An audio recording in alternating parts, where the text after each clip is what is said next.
Ako na ka. Ito ko lang gawa niya. Parang rice terraces style. Hagdan-hagdan. Mabababa. Hi. Kapoy.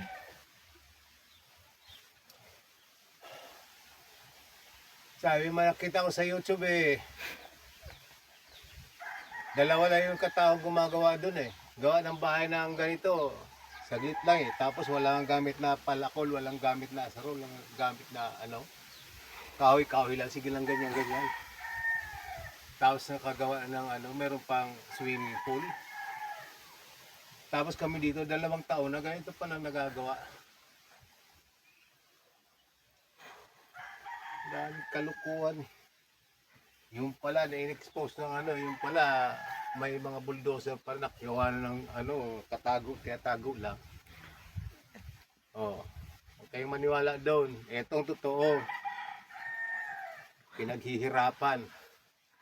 Nagkakaroon din ng resulta. Tiyagaan lang. O yeah, mga dingding ngayon yan, lupa. Pinukpok.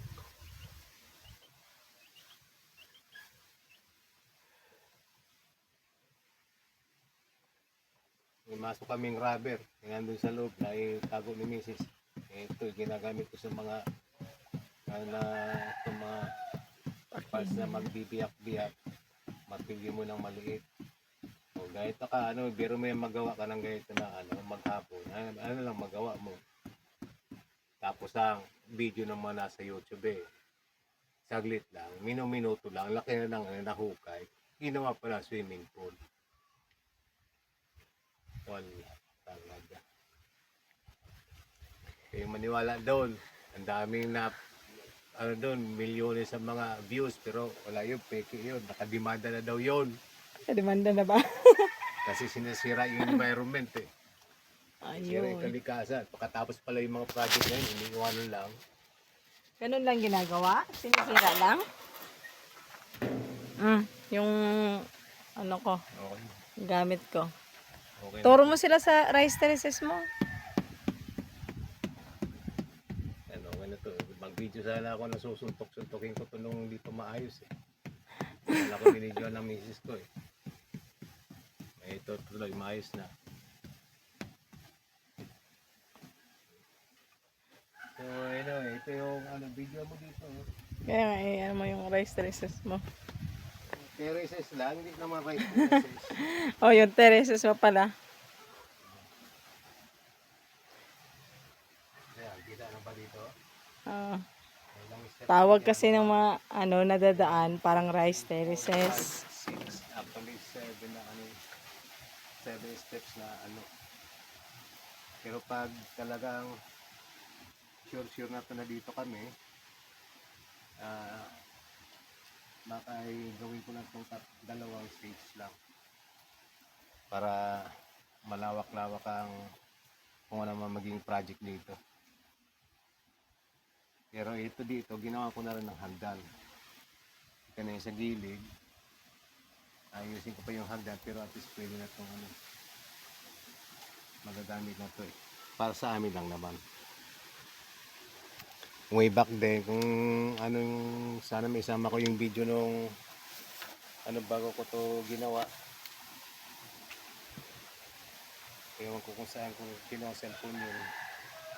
Gusto ko kasi magkaroon sana ng comparison yung before and after, kaya kinuha lang ko ito ng bago ko ginawa ito kaya ito ngayon malinis na.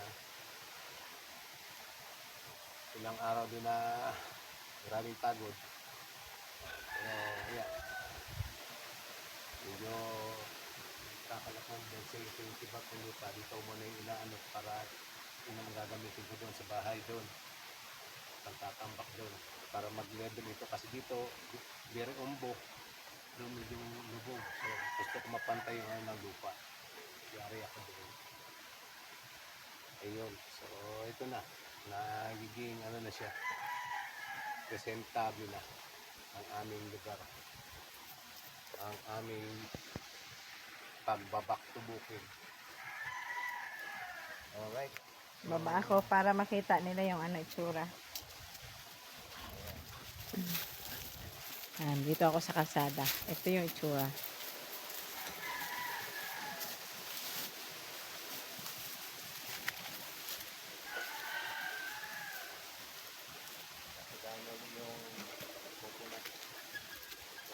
Ito yung kalsada.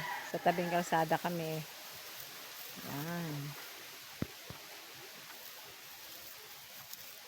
Tanim namin coconut.